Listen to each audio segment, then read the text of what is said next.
This program is presented by University of California Television. Like what you learn? Visit our website or follow us on Facebook and Twitter to keep up with the latest UCTV programs. Also, make sure to check out and subscribe to our YouTube original channel, UCTV Prime, available only on YouTube.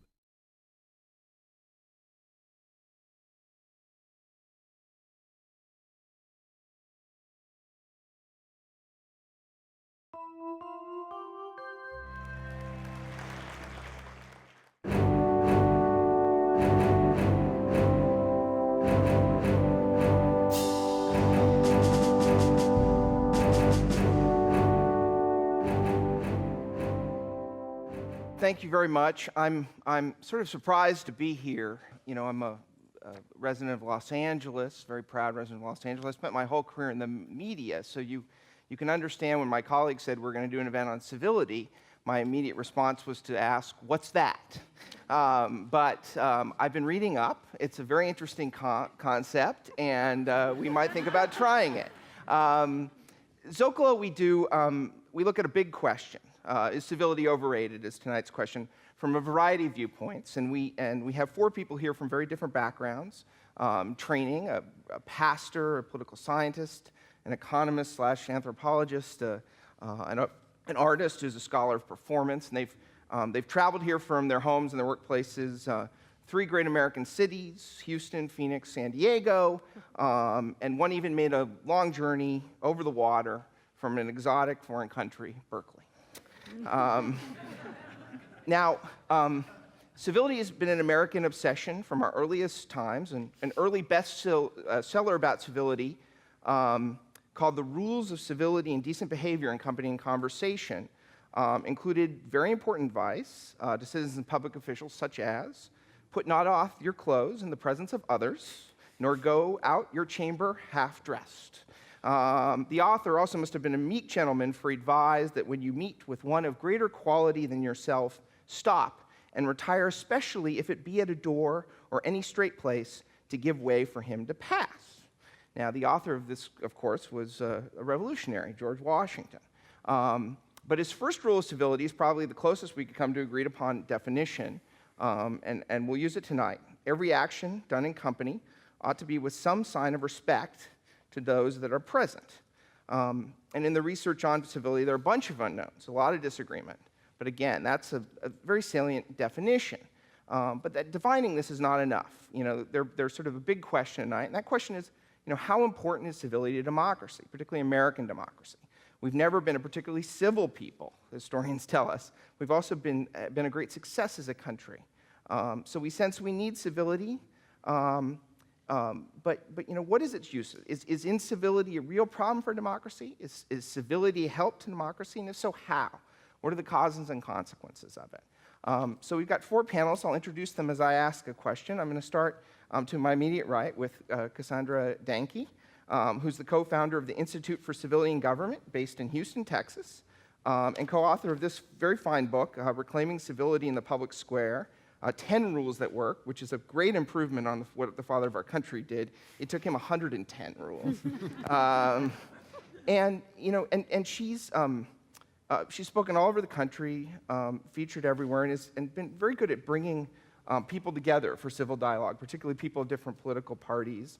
You know, in work, this nonprofit that goes back to 1998, and even before that, a great work she did with one of the regional governing bodies of the Presbyterian Church of the United States. And I was struck in your book, you know, you have these beautiful narratives about people behaving civilly, and a lot of them are people in Washington. You know, they're politicians, they're people who are sort of playing this political game. They're quite civil and good to each other. Mm-hmm. So they know how to do it, right? Even if they can't seem to get much done. They know how to do it. So what's the problem? Maybe it's, you know, if they know how to do it, they don't do it, you know. Is this overrated? There's actually, what we have found is that there's a hunger on the Hill for civility, not just among the elected leaders, but among the staff. They are starving for civility, and yet it seems to work against them in many ways, and so they find themselves caught between a rock and a hard place. I'll leave it at that. So tell me about the goal of your work. I mean, you've said, I've seen you quoted several times talking about you're trying to develop a national movement for civility. I guess I wonder, how do you do that? And also, how do you know, I'm sorry, it's a question I asked someone from Texas, where's the end zone? How do you know that you've won and you can do the touchdown dance? I hope I discover that. How do we do that? Let me back up just a little bit to why we started. As you mentioned, we used to do work back in the 1990s, taking politically diverse groups to Washington, D.C. to learn a little bit about the citizens' role. And we had folks all the way from the left to the right to in between. They didn't care, but the cherry blossoms were in bloom, so I'll go along. And they chose 5 issues they cared about. We arranged briefings for them. They all got along great, sightseeing, enjoying meals, all those kinds of things, until they found out that they fundamentally disagreed on the issues, on specific bills, on not just general ideas, but specific pieces of legislation. And then they didn't get ugly, but the conversation stopped. It just stopped, and they didn't know. Even when they wanted to talk with one another, they didn't know how to do it. And that's when we became aware that within this country, we lack a basic skill set for how to stay present with one another in a respectful way when we fundamentally disagree. And so that's why we felt like we need to start a movement, because the only way we're going to see change in Washington is if we communicate how important that change is. And in order to do that, you have to have numbers. And what do you think you get if you get more civility? What should we see? I think we'll see more creative problem solving, because people will hear ideas that right now they're not listening to. I think that you'll have a more collegial sort of air on the Hill that will lend itself to cooperation. Now, we are not the Institute for Consensus in Government. It's not that we just want everybody to agree all the time, and we're not going to agree all the time. I mean, that's a given. But instead of looking at a problem and saying, well, it has to be this way or it has to be that way, if you get in a conversation, you might find there's a third or a fourth or a fifth or a sixth that doesn't trample over everybody. Do you feel like you're at work against the whole, culture? I mean, I ask this, we have such a tradition of this country, the ideal of speaking out, speaking truth to power. I couldn't resist, given I was going to ask the question of a Presbyterian pastor. Isaiah chapter 58, verse 1. God's instructions are, cry with full throat, without restraint. Raise your voice like a ram's horn. That sounds very American to me. I think it does too, and I think that's exactly what we're doing. We're emphasizing how important civility is and saying that this has to be a piece of who we are, because if we cannot talk with one another in a civil way, then we can't accomplish anything else. And I think this past year is a pretty good indication of that. So I feel like I am speaking truth to power, and I don't feel like I'm working against a culture. I think I'm on the leading wave of what's to come. Okay. Thank you. I want to bring in Henry Brady, who's the Dean of the Goldman School of Public Policy at UC Berkeley. He's also the class of 1941 Monroe Deutsch, professor of political science and public policy. He's published more than 80 articles and books on all number of subjects, worked in Washington at the OMB, I believe, and he's got a new book out with his longtime collaborators, Kay Schlotzman and Sidney Verba, The Unheavenly Chorus, Unequal Political Voice and the Broken Promise of American Democracy. So let me do the Tim Russert thing to you and put the quote up on the wall here. You write, you've written, in fact, in an email exchange where you said, civility is essential to compromise democracy, and that civility is a product of polarization politically. But in your book, you write, for the rank and file in both parties, ideological polarization has increased much more substantially among those in the highest income quintile than among those lower down on the income ladder, especially those in the bottom quintile. So isn't this just a rich people's problem? Well, it's everybody's problem, because those rich people have as our book shows, perhaps a lot of influence on American politics, especially as money becomes more and more important in American politics. And so it becomes everybody's problem. But the root of the problem, it seems to me, going back to what you were saying, Cassandra, is we've got to not only talk to one another, we've not only got to listen to one another, we've got to realize that compromise is not a dirty word. And one of the real problematic things about American politics right now is people like Grover Norquist who basically say compromise is a bad thing. It's not a bad thing. It's what politics is about. It doesn't mean that we don't stand up for our principles, but we just ultimately have to realize that we live in a civil society together, and that means compromise has got to be essential for us to get things done. And we seem to have lost sight of that. But are civility and polarization, I mean, really linked? Is there research? Yeah. Is there research that shows that? Yeah, no, I think there's no question about it. I think what we've got now is we've gone from a situation where we had a really nice era of good feeling after World War II through the 50s. Now, that was broken in the 60s with the Vietnam War, without a doubt. But it got especially bad in the 70s and 80s as the impacts of the civil rights movement, changes in Southern politics, led basically to the rise of a whole lot of new issues, social issues. The trouble with social issues is that abortion is a really tough issue, and it's sort of hard to have a middle position. The Supreme Court decision, actually Roe versus Wade, actually does have a middle position, but that makes people crazy because it's not either pro-choice or pro-life, it's somewhere in the middle. And so those kinds of issues are really hard issues for people. It's easy to go to your corner and say, no, I'm pro-life or I'm pro-choice, and that's the only way to be. But that, of course, leads to a lack of compromise. And those issues have become very important in American politics. And then, by the way, too, what's happened is increasingly taxing has become a moral issue, and somehow that's thought to be a bad thing, or spending's a bad thing, so it's all moralized. Here's the question. Is it between the two parties where we have incivility? Because, I mean, I'm not a San Franciscan. I look at San Francisco politics from afar and wonder, what the heck? But, you know, you would, on the spectrum, to an outsider, San Francisco politics looks like a very narrow ideological spectrum, yet they seem to fight as bitterly as anybody else here in this town politically. I mean, you know, is it more than just the two parties, you know, getting further away from each other, and especially the elites of those parties getting further away? Well, let's talk a little bit about what's really going on. In America right now, we know that in public opinion polls, first of all, that actually the American public is not more divided than it was 30 or 40 years ago. What's happened is we've had a sorting into parties. So there used to be liberal or at least moderate Republicans. There used to be conservative or Democrats. There's just not those folks anymore around in either of the two parties. And so this sorting has led to the parties becoming quite rambunctious with respect to one another, fighting a lot, going to their respective corners. And that's what I think we're seeing in American politics. Now, that's the nature of politics, is there's always a little bit of polarization. It's people taking different points of view, but it also has to have underlying it ultimately a sense that compromise is important. And that's what I think we've really lost. And also a sense that, gosh, you might learn from talking to somebody who has a different perspective than you do.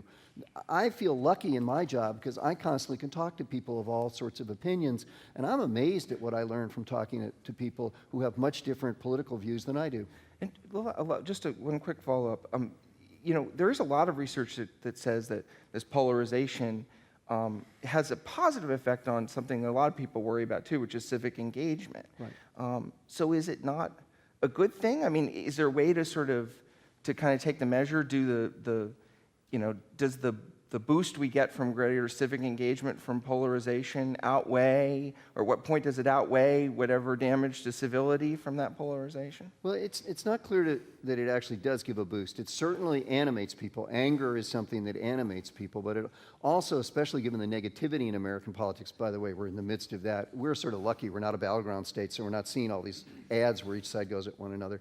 But that sort of stuff makes people unhappy about politics and turns them off and often drives them away from the polls. So it's not clear that actually this kind of polarization and incivility actually leads to more political participation.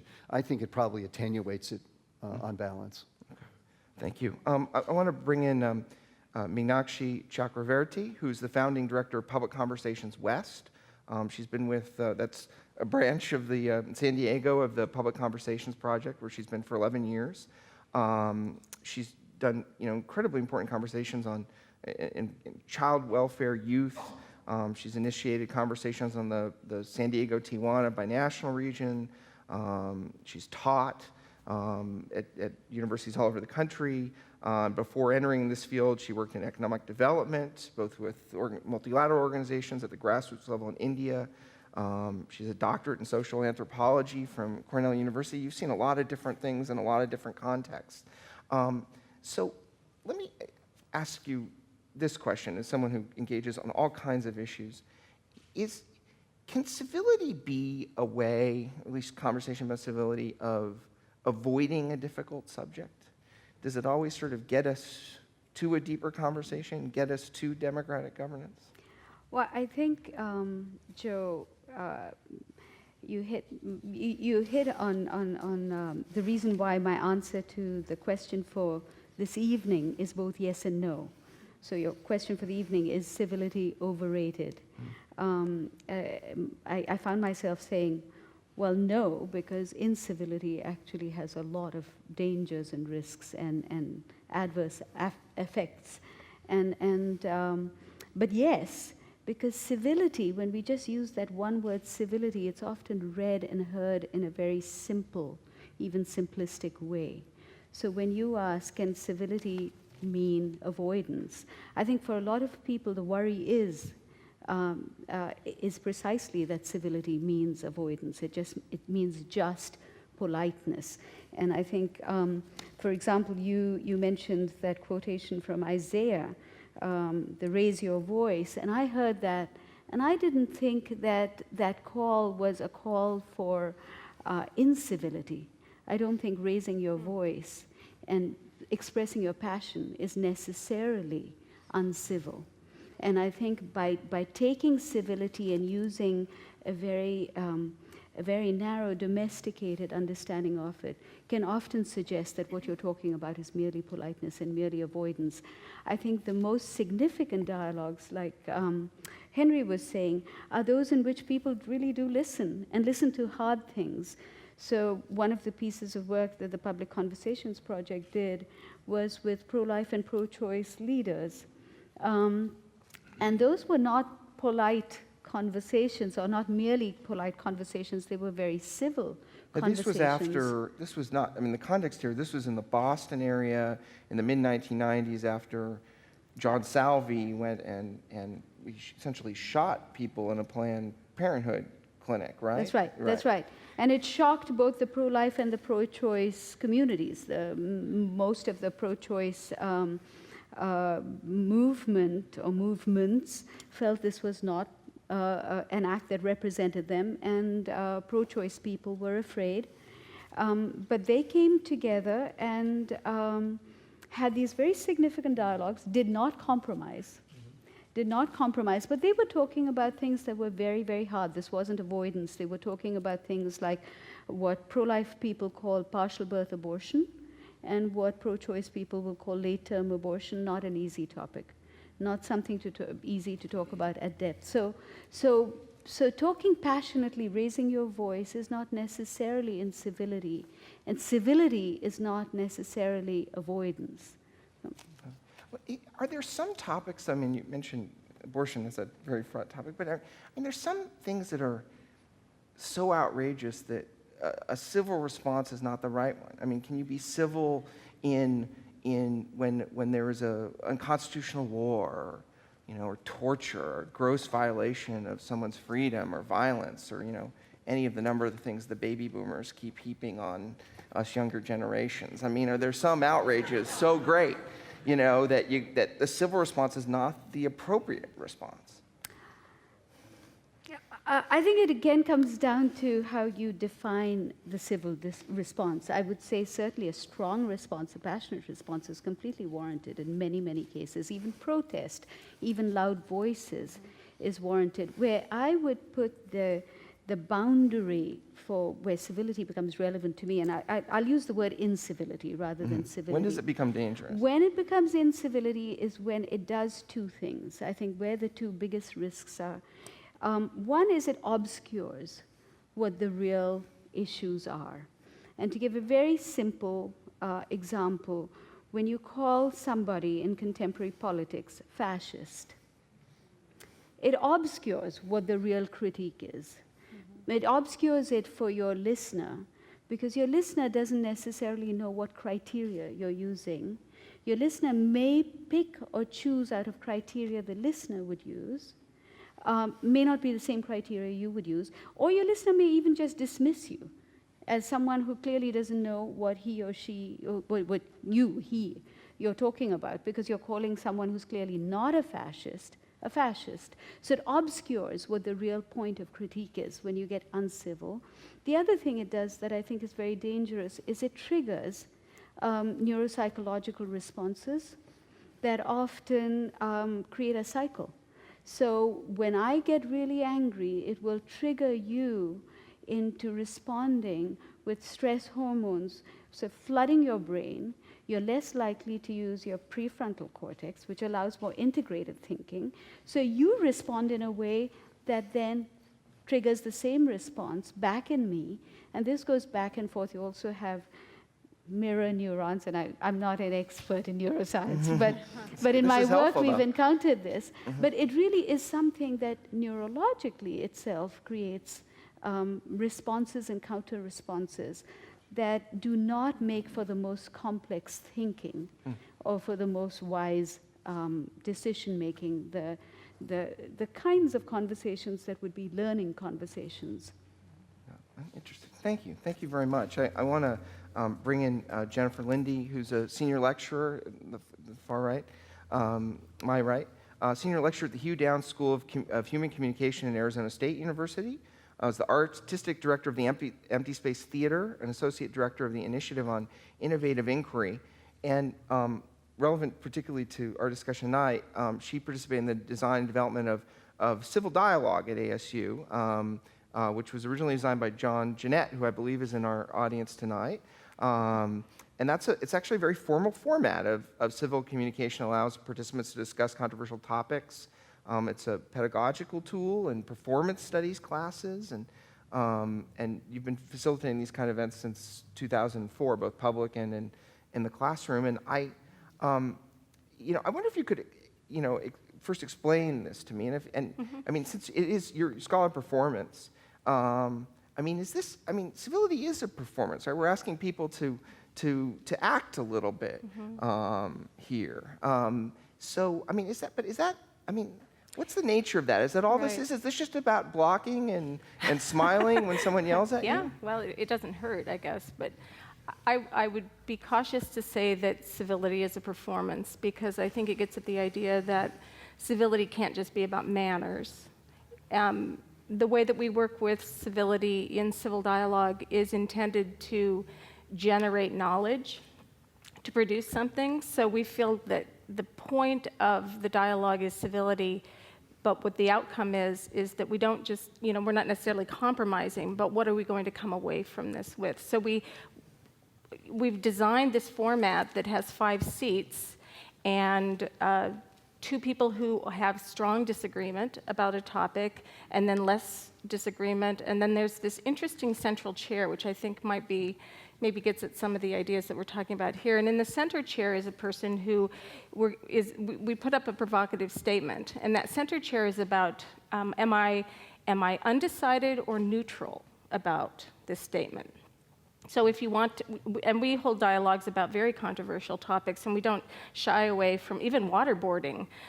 We'll talk about torture, we'll talk about, and obviously I'm from Arizona, we talk about immigration. And so we bring up very controversial topics, and the volunteers that sit in this circle speak from their own experiences, their own feelings, their own emotions, but because the format, we're asking for civility, we're calling for civility, and because people have such different positions, that center chair becomes really interesting. So just, I see a few puzzled looks in the audience. So if there were, the 5 of us were the actors in this, and you were, whatever the proposition was, you were, very much agreed, and I was on the other end, ultimately disagreed, and Meenakshi was somewhere in the middle. And then there would be a room. I mean, these are right, these are volunteers who are following something of a script, following civility principles in a structured conversation? Right.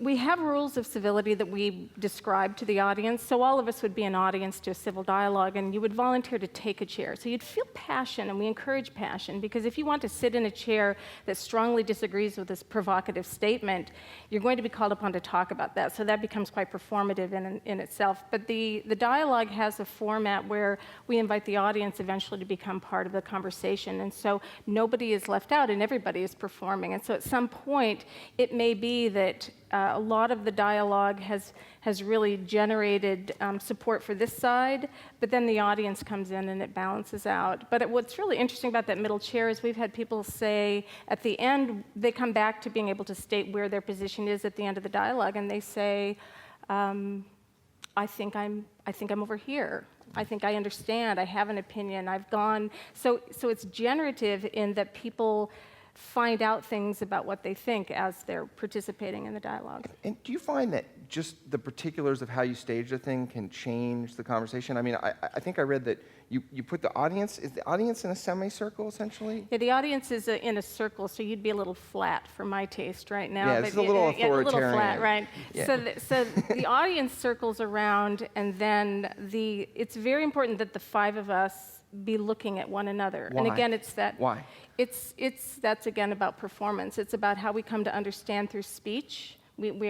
Civil dialogue is housed in a communication department. We believe that as we speak, we come to know, and then as we look, and our bodies in proximity to one another make us more responsible for what we say. Huh. And I'm going to look into your eyes, and we encourage people to not engage in fake listening, that listening where you're just thinking about what I want to say next, but to really look at you and listen. And for the 8 years we've done these dialogues, people have come away saying, I've not changed what I think, but I understand what you think, and that's huge. Okay, well, I apologize for not rearranging the chairs, but my Zocalo colleagues would say something uncivil to me. I found a study from a 5-year-old study from a researcher at the University of Pennsylvania, where they showed, they sort of staged 4 different exchanges, like a political exchange, and in one version of each exchange, they were civil. It was supposed to be civil, and the other was uncivil, and they showed it to people. But they showed it from different camera angles, and they found that, no one, if you had a close-up of the person being uncivil, that the people watching this found their argument illegitimate. But if you did it at a sort of a much more distant camera range, not so much of a problem. Do you buy that? Does that make sense to you? The closer you are, the more Yeah, you the feel... close-up face was more of a turnoff when the person was being Sure, uncivil. well, I'm sure non-verbally. I mean, if you're going to be next to me and expressing emotion or anger, I'm going to feel it, I think, more strongly. And remember that we're also talking about physical bodies. It's very important to us with civil dialogue. We choose small spaces and small groups because we feel that's more productive. So we're going to sit in a very close area, and being able to see you, feel your emotion. We had a dialogue about immigration where a young woman who is undocumented broke down, and her body was part of the dialogue, and she began to be very emotional. And it had a very interesting effect, I think, on the entire audience, on the members of the participants in the dialogue, because they felt it. So sure, I think proximity is huge. So So actors would know this, right? I mean, I come from a city, there are 120,000 Screen Actors Guild members, 100,000 of them didn't work last year. Could we put them to work, reduce the unemployment rate, teaching civility? Maybe. Sure, send them over to Phoenix, yeah. Okay. Well, thank you. I wanted to follow up and kind of mix it up here amongst the group. And a question, we'll start with Cassandra on this, but also feel free to jump in. In some of the more recent conversation about civility, certainly post the Gabrielle Giffords, the shooting of Gabrielle Giffords and Congresswoman in Tucson, there seems to be that civility gotten a partisan cast to it as an issue? I mean, there's some of the research, the academic research suggests that, academics are very straightforward. Liberals are twice as likely to like compromise solutions as conservatives. I saw a rhetoric study. Conservatives use outrage language more than liberals. I mean, does civility have a partisan problem? It's interesting because when we started, civility hardly was discussed at all. In fact, people wondered why we were starting the Institute. Most people saw it as a non-issue. Then it grew into something that people were discussing. There was quite a conversation on the Hill and in other places. It's only recently that we've started having this conversation about, is it more this party, is it more that party, who's guilty, who's not. And it's been, I mean, last 2 years, it's been very, very interesting to watch. From my experience, there's plenty of guilt all over the place. And I hear people on the left, I hear people on the right, I hear people in between, and I just say we all have a part of it. And so that's where I leave it. But there are surveys where the Weber-Shandwick survey that just came out this year showed where Republicans think that Democrats are more responsible for the lack of civility. Democrats think Republicans are more responsible. It's so much easier to blame someone else. You know, no matter what the problem is, it's got to be their fault. So I think that's part of what's going on, but I think we're all a part of the problem or the solution. Henry, on the same question of partisanship and polarization, I mean, what do we know about what reverses polarization? If polarization produces civility, you know, how do we reverse it? I mean, we just tried an experiment in California. We were going to have a new election system that, you know, would empower people in the middle, moderates and independents, top two primary, and no one showed up. Lowest turnout of a presidential primary in history of state. Only 6% of independents showed up to use their new powers. I think successes help, that when people work together and see they can work together and solve problems, that helps. I think we have to think about structural changes in some of our government institutions, not necessarily real big ones. Like right now, I think it's a shame that you can force a filibuster and actually go home. You don't have to stay in the pit of the Senate and complain about the law that you're against and sort of do what you see in the old movies where somebody's filibustering and standing there and reading stuff and staying up all night and so forth. You can just go home and say, look, I'm not going to be there to vote for anything, and therefore we're going to continue the filibuster. We should have a cost imposed on people who want to filibuster. If you want to stop discussion and compromise, then there's a cost imposed, and then all of us can watch on C-SPAN, at least some of us can watch on C-SPAN, and we can watch and see what folks are doing to try to make their case as to why the filibuster is a good idea. And I think that might mean that we'd have less filibustering. Filibustering has increased by a factor of 10 since the 60s. We used to have 10, 15, now we have about 100 filibusters per session. We're less violent. There's somebody who actually counts acts There's of legislative no question violence about in that. our history, 31 hostile confrontations, primarily on the floor of Congress, and 34 duels or challenges. Right. We don't do that so much anymore, though the South Carolinians sometimes, right? Right. There's no question there's less violence in the world. There's a lot of data on this, and there's and probably a lot less violence in our society as well. But I think violence is a somewhat different kind of thing. We're talking about political civility and the willingness to compromise. And I think you have eras like we have now, where polarizing issues come along. They're very tough issues. I think inequality is hurting. I think it's making for a real distinction between the two parties. That means each side has really something to worry about. The Republicans don't want to lose the tax breaks, which are helpful to them. The Democrats don't want to lose the spending from government, which is helpful to them.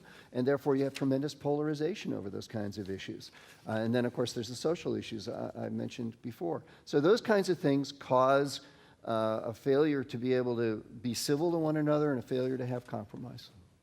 And here's a question, though. One of the answers to that kind of thing, and maybe you want to take this, is that civility can be, is a concept of elites. Our founding fathers saw themselves as civil people. George Washington wrote his 110 rules, and civility can be a tool, right? A weapon to sort of say, these people with their new idea, their new way of talking is out of bounds. I mean, I remember, from my youth, you had rappers talking about inner city problems, police violence, before the rest of the world did. The response was not to respond to the problem of police violence. The response was to try to put, Tipper Gore putting ratings on rappers. I mean, how do you negotiate a civility that, sort of leaves room for the person who doesn't have the sort of the elite vision of civility to contribute into the conversation?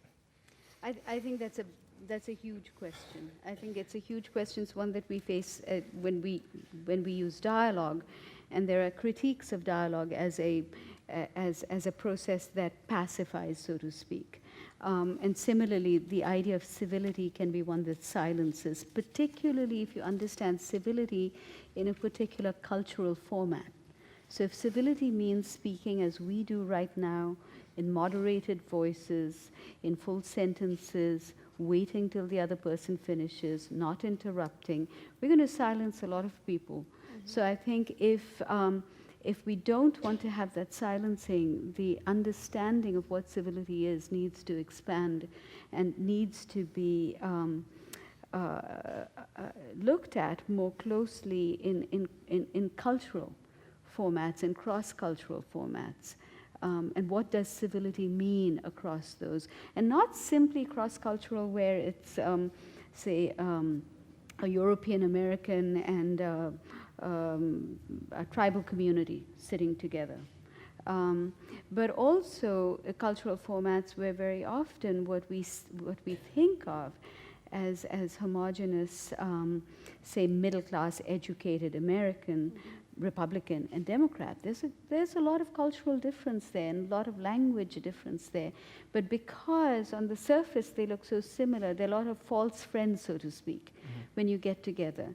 And there again, a call for simply civility is tricky and risks avoidance, risks silencing. So I think it's a very, very important question. So what's the answer? Should the rule of thumb be that if you're going to be uncivil, you better have a really big and important point to make? If you're going to be uncivil, no, because then you're still calling that person uncivil. I think Which can be sort of an insult, right? I mean, So let's not call people who are protesters, for example, uncivil necessarily. Exactly. Protesting can be a very civil procedure. Exactly. it can be. Yeah. You assemble, you have signs, you complain, you maybe make noise, but that's not necessarily incivility at all. That's the right to assemble. That's in our Constitution.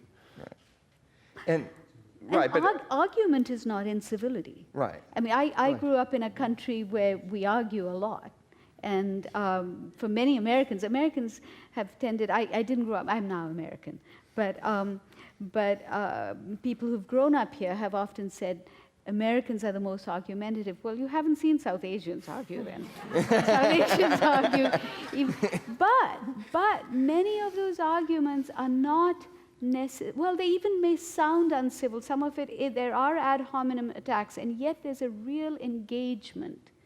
And I think part of what, you use the word sort, you use it with reference to the political parties, but I think there's also been a cultural sorting that's followed a political sorting. People aren't used to talking across differences. I think you referred to that, Henry. Yeah. And so argument doesn't necessarily have to become uncivil with a capital U and a capital C or something like that. But so the rule of thumb is that you look at whether that conversation is working for the purposes of that conversation. I think that would probably be my rule of thumb. Really to think about what are the purposes of that conversation. Well, I mean, as a recovering newspaper reporter, when I was a news reporter, the problem with civility was that it was so gosh darn boring most of the time, right? So, I mean, to Jennifer, I mean, you're the dramatist. Right. Right. I mean, incivility is often more interesting. It can be news. I don't know. I think it's, how do you make civility interesting? I think civility is very interesting. I think it gets at the idea that we don't often ask people to come into a space and talk when they do not agree, right? So we need more ways for people. So we talk about, will we ever have our politicians in our two-party system able to speak to one another? I think that's less the issue. It's more the issue of, can we get people agreeing that it's fruitful to talk when we don't agree with one another? And it is very dramatic because, like I said, bodies in a space, looking and talking and feeling and emoting can be very powerful for people to experience both as an audience and a participant. And when we do that, I think it's very dramatic, actually.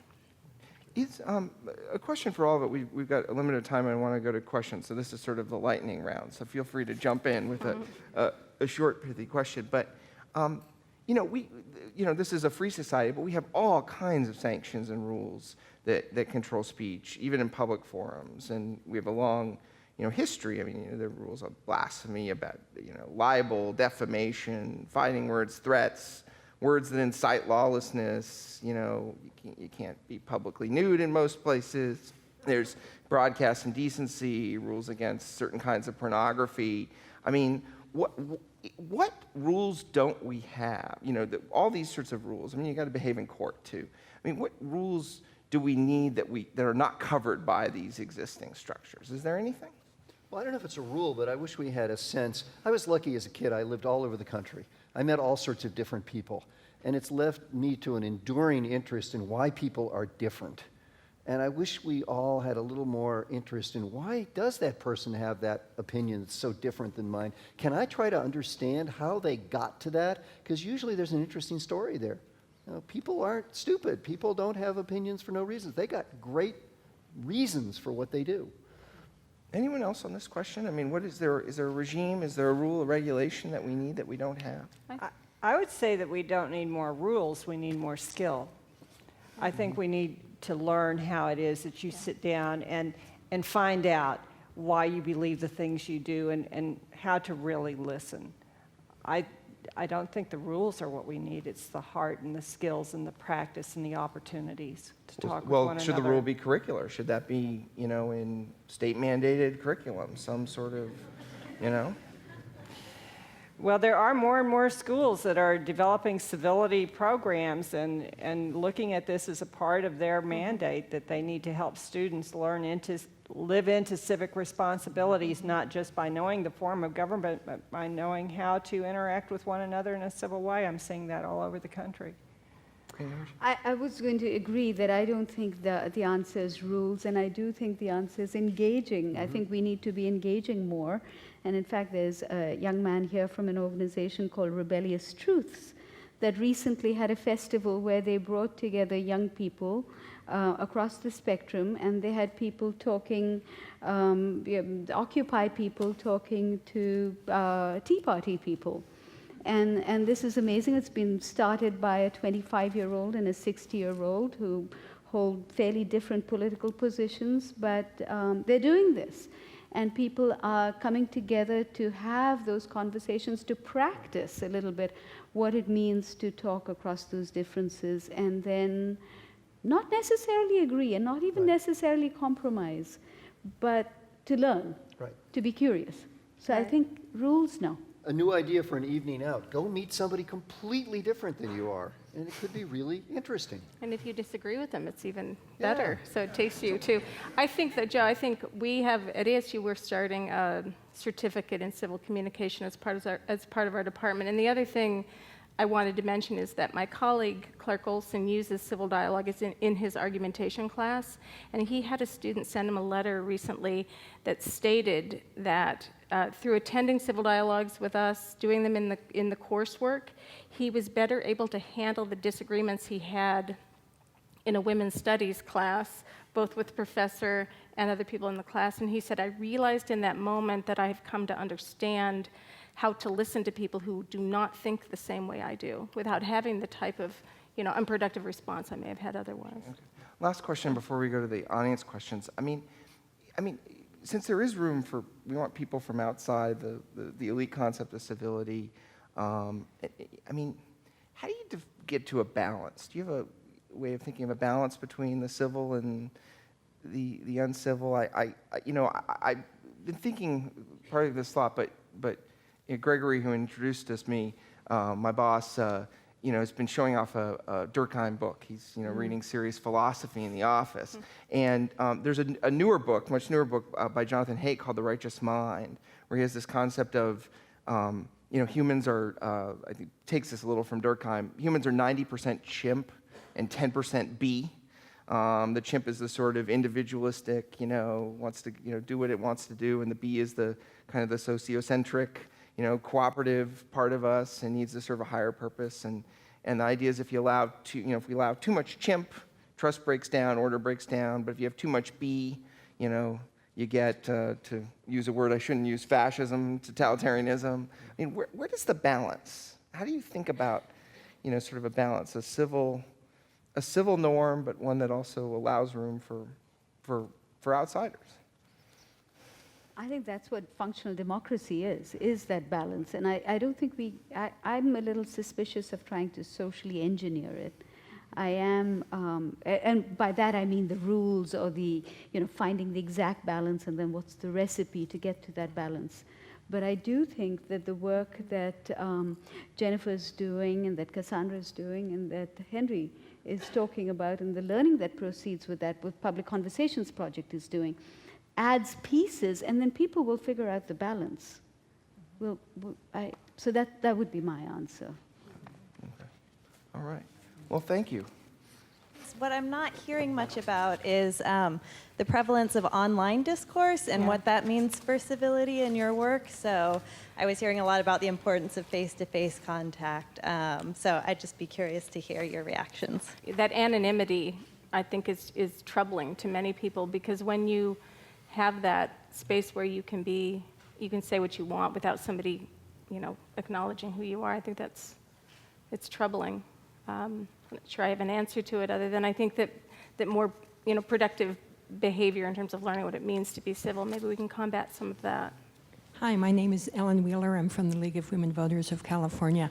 I was very taken with your 5 chairs idea, and then it seemed to bounce off into your conversation with Tea Party gentleman and the Occupy person.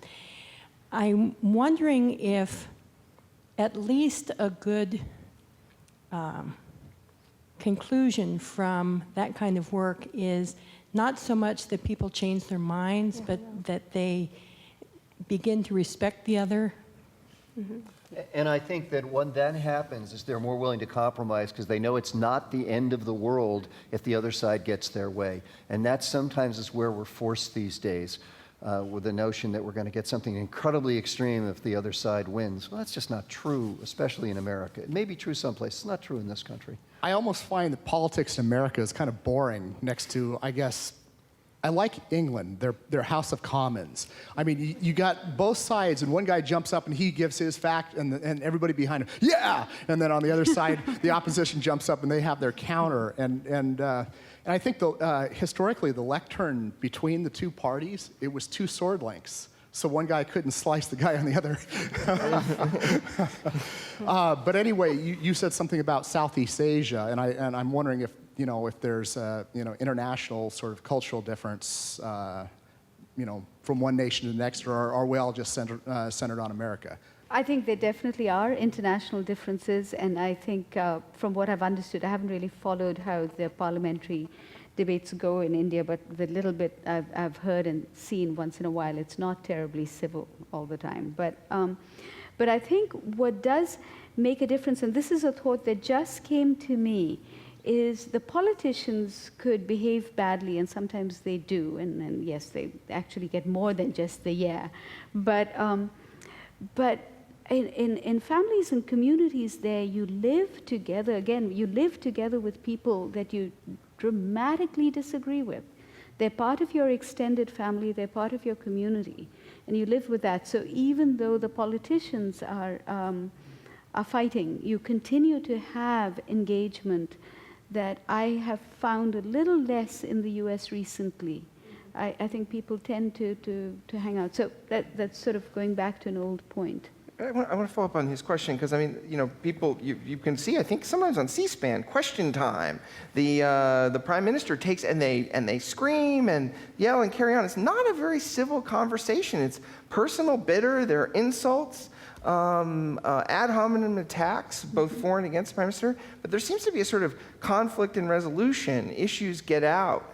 I mean, isn't that kind of what democracy's supposed to sort of be about? Is civility again a silencer in some ways? Well, I like the fact that in those situations you have people trying to actually at least focus by and large on problems, and they're trying to come up with facts and information about those problems, and often policy solutions. So maybe the language gets a little inflated sometimes, but at least it's talking about problems.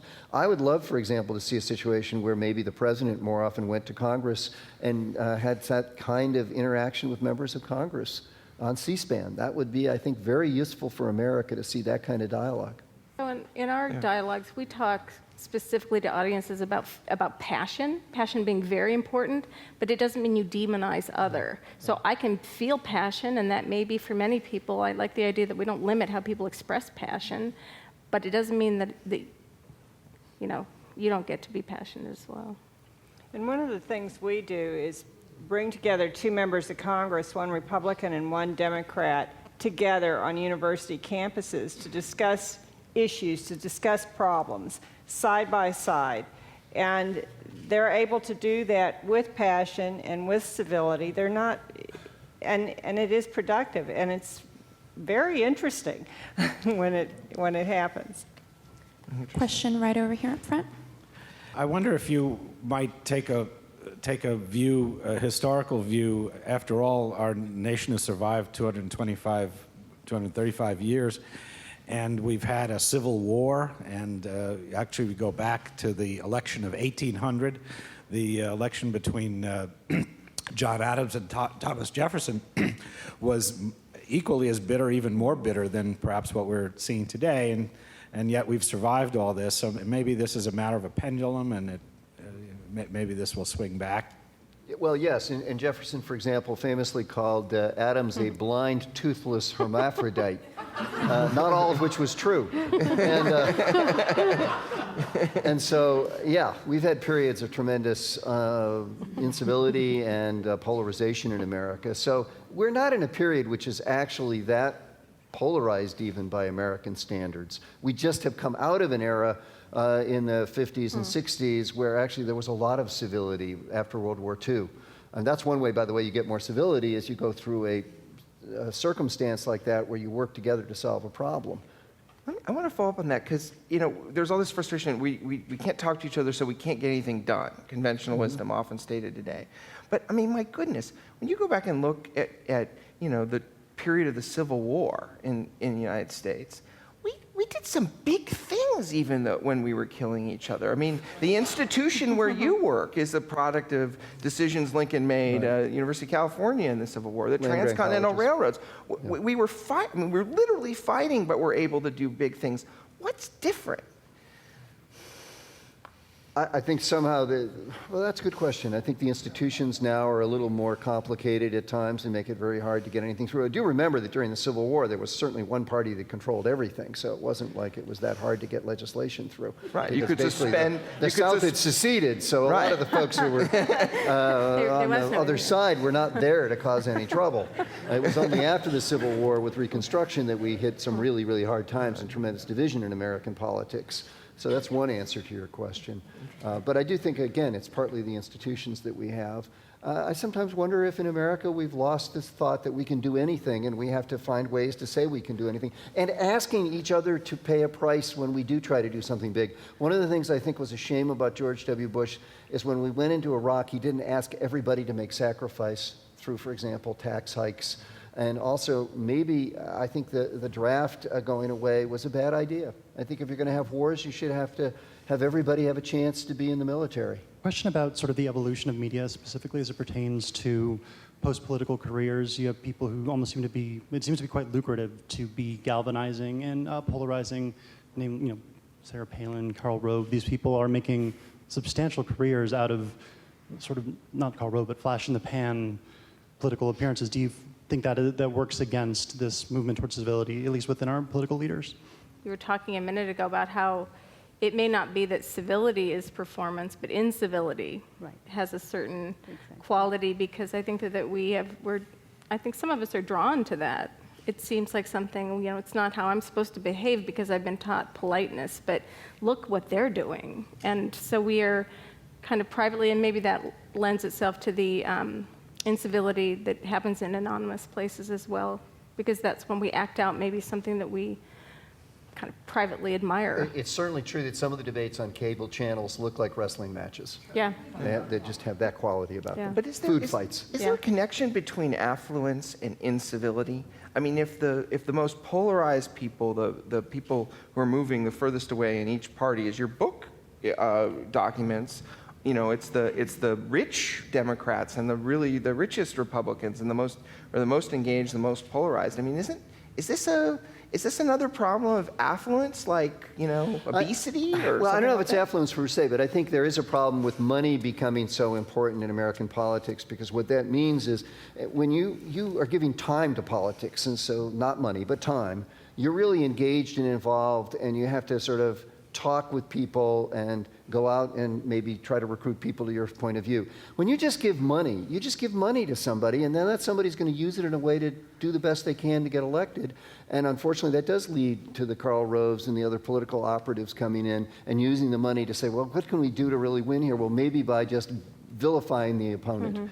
So I would like to see a politics less based on money and more based upon personal involvement in politics, where you actually have to encounter people one-on-one. You have to knock on a door and talk to somebody. But I mean, for those who do the civility work, I mean, why are these rich people so nasty? And why do they want to fund such nasty things and such nasty messages? How do we reach them?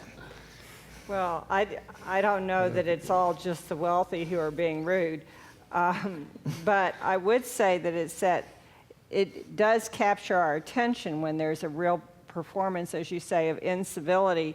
And I think that works against us as a nation because so many people are turned off by it. They may see it, but I believe we're losing some of our best and our brightest because they don't want to be involved in that sort of thing. They don't want to subject their families to that sort of thing. So every time I find someone who's willing to run for office, my first statement is thank you, because you're willing to put yourself out there in this mess that we've got. And I know I'm not willing to do that. I don't want to listen to that all the time. I've gone up to public officials that I don't even know, but they're, for example, the mayor of a town or something, and I've said thank you. I've had them break into tears because they've said nobody ever says thank you. And what does that say about us? I mean, what's at stake is our ability to govern, whether it's at local or state or national. And we have to be willing to put ourselves out there. If I'm going to be called a name every other day, I'm not really interested. Thank you very much. By the way, young people are very turned off by that style of politics, and that's a problem for us, I think. It is a problem. My name's Ernie Ting, and I'm with the organization Smart Voter. As a counterpoint to this notion that people get attention and make a career out of incivility, I'm wondering if any of you have been involved in any kinds of initiatives to address what Joe was talking about, which is how you help media organizations make civility more interesting. One of the things that the Public Conversations Project is doing is working with elected officials. We're part of a training program where they get exposed to a number of different skills that they need as elected officials, but one of the things is also how to engage across profound difference. Again, not necessarily agreeing, not necessarily coming up right away with a compromise, but at least how to do it without necessarily falling into polarization. So one of the things that we've been told and we've noticed is that people coming into public office often don't really have all the skills they need for public office. And that isn't because they're not accomplished people. They are very accomplished people, but not necessarily as public officials. And so and one piece of that is how to negotiate, how to dialogue, and so on. Anyone else on this sort of connection between governance and civility? So we wrap up. Only that as citizens get together and ask for civility, they'll get what they ask for, and that's what it's going to take. I was just going to say, not all rich people are uncivil. That's good to know. And it's not like the other people are necessarily uncivil. It's just that the very rich people who are uncivil, that gets back to Henry's point, are the ones who have the most impact, can control the airwaves the most. Well, rich people are people too. We should remember that. Absolutely. And with that note, thank you very much, and please join me in thanking the panel.